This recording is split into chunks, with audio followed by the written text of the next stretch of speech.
Hi guys, and welcome back to another video, and today I'll be taking a look at a gaming monitor from Gigabyte. This is the M32U. Details are in the description below, including purchasing links. I've been after an all-round monitor that's great for gaming on the next-gen gaming consoles and also for my productivity needs on a PC. And this monitor has ticked all the boxes for my needs. It has a large 31.5-inch 4K screen with an IPS panel and HDMI 2.1, supporting a refresh rate of 144 Hz on a PC and 120 Hz on a console, which is perfect for the next-gen gaming consoles. Together with a lightning fast response time of 1 millisecond, it has AMD FreeSync and even has speakers built in. So we'll be testing this out, doing some gaming on the next-gen gaming consoles, so the Xbox Series X and the PlayStation 5, and also seeing how well it performs on a PC for general usage. So let's begin by opening it up and seeing what you get in the packaging. But before we begin, if you're new to the channel, hope you can support me by subscribing and hitting the bell icon to get notified of my next release.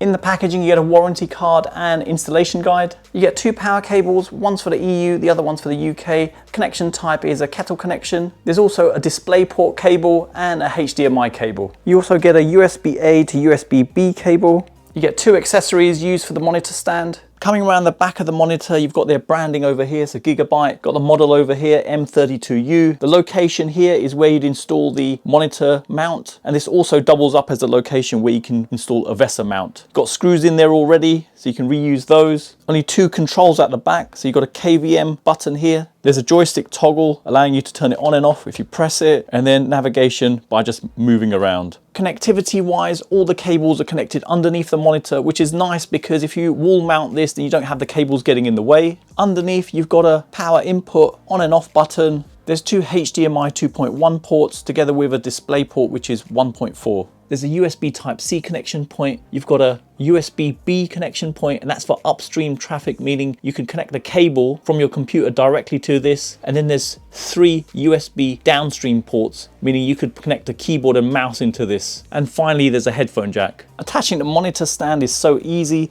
You've got some locking points here.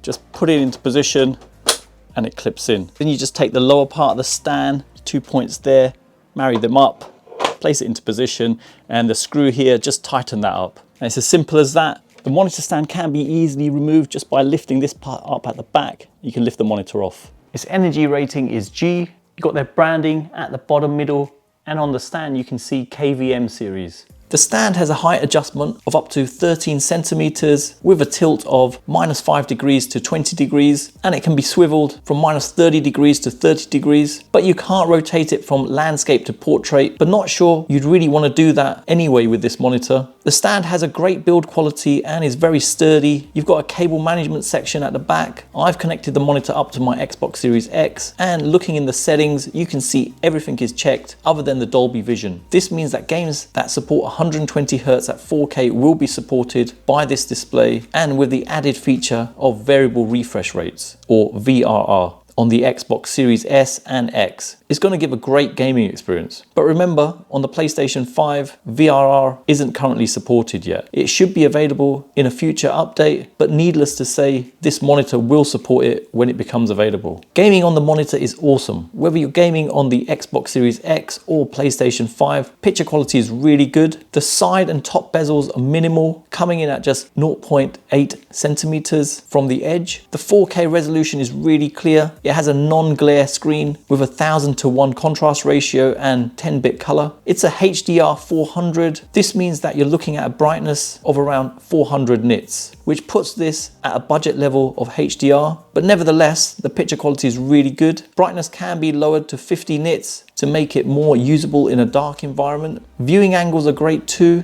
covering 178 degrees, both horizontally and vertically. And the backlight bleed is minimal to non-existent on this. There's also a black equalizer allowing you to adjust black levels on the screen. I was a little bit concerned about the size, thinking maybe it will be too big, but it's perfect in size. I've been using it for about a week now on both the Xbox Series X and PlayStation 5. The gaming experience is awesome with this monitor. Forza 5 was stunning on here, giving smooth and a crystal clear gaming experience. Playing Fortnite with a 1 millisecond response time was great, and I did feel it improved my gaming ability. having that faster response time. Gran Turismo Sport, Spider-Man, Demon's Souls, and even Astro's Playroom were incredible on the PlayStation 5. The colors and contrast levels felt just right with great performance. Now, having HDMI 2.1 on this monitor is awesome, but there is one thing you need to be aware of, and that's the fact that HDMI 2.1 implementation runs at a bandwidth of 24 gigabytes per second and uses 420 Chroma subsampling. Now, if you're wondering what this means, well, if you take a look at these three images, 444 is the uncompressed pixels, 422 and 420 contains images that are subsampled to approximate the same color as the 444 image. So 422 and 420 requires less bandwidth over HDMI 2.1 to display those images, and 420 is what this monitor uses. Now, on the Xbox Series X, there's no impact, as it has a feature known as DSC, Display Stream Compression, which is able to display 4K at 120 Hz without any artifacting or loss of quality. But unfortunately, DSC is not available on the PlayStation 5. But in all honesty, you're really not going to notice any difference. I've tested gaming on a number of different games on my PlayStation 5 and didn't notice any artifacting at all. But being 4K at just 32 inches is pretty hard to notice. But this limitation is just on the HDMI ports, and on the display port, you're able to get the full 444 uncompressed signal at 10-bit color. But to play games at 4K, you're going to need a good GPU on your PC. The speakers are at the back, and there's two 3-watt speakers. I was expecting very tinny sound, but it's actually better than I expected. Nothing amazing, but definitely good to have.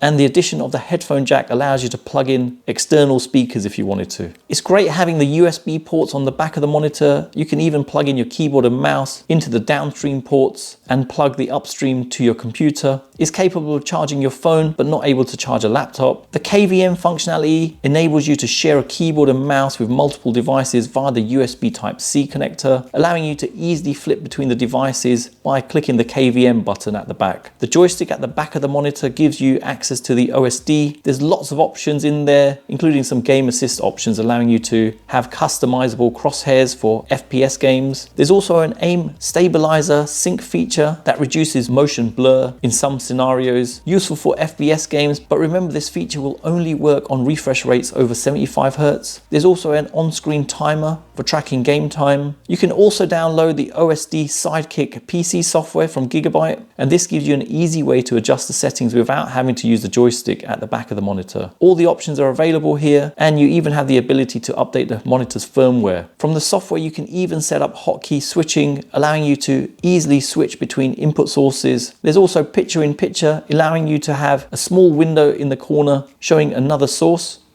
Now testing out the monitor on a PC. It gives a great productivity experience as you have such a large display, so you're easily able to work off 2 documents or even edit a video with ease. The text is super sharp with excellent clarity levels. As the monitor even has speakers, you could also just plug in an Amazon Fire Stick if you didn't want to use your PC or console for streaming services. So really good for all-round purposes. So in summary, I'm really impressed with this monitor. Great performance when gaming at 4K at 120 Hz with a lightning fast 1 millisecond response time and excellent picture quality. It performs really well as a productivity monitor on a PC, giving you a good amount of space to work off with its 31.5-inch display. And if you had a small bedroom, it also doubles up as a good small TV, together with giving picture-in-picture and built-in speakers. Price-wise, it comes in at $800 in the US and £700 in the UK, which isn't the cheapest amount, but for that money, you're getting a good all-round monitor. But I wouldn't class it as a high-end monitor, but in all the areas I've tested, it's performed very well. And to note, there is a reduced bandwidth over HDMI 2.1, which really only applies for the PS5. But in reality, you really won't notice this due to the small screen size. So for me, it's the perfect all-round monitor I've been looking for